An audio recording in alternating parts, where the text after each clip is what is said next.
8-savol.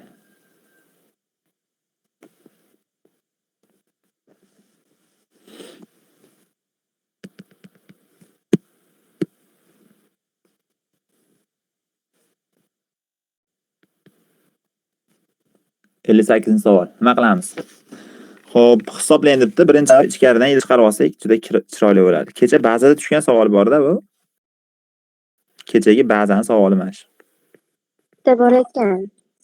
9-savol. Shu bazada tushgan savol. Bu savollar ham tushar ekanda. 60 ta nima qilamiz endi? 60 dan 2 ilzosda 15 qilib olamanmi?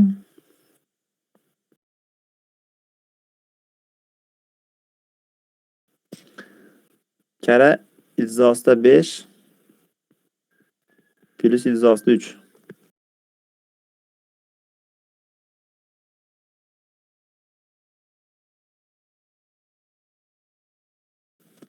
Birinchi qiladigan ishim mana bu ildizdan chiqarib olish. Ildizlar soni ko'payib ketib qoldimi?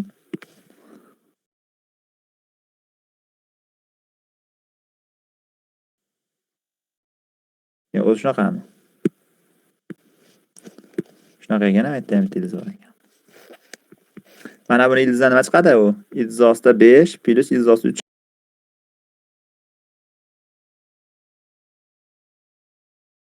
chiqadi. Shu kashning kvadratida u. Demak, shunda nima bo'lib qoladi tengimiz? Ilzosida 5 minus ilzosda 3.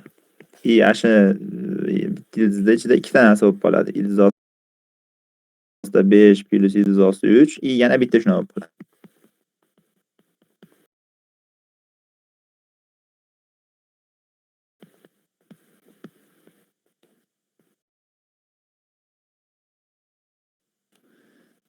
Nima bo'ldi endi shunda? Ildizda 5 minus ildizda 3. Nari qavisi ildizda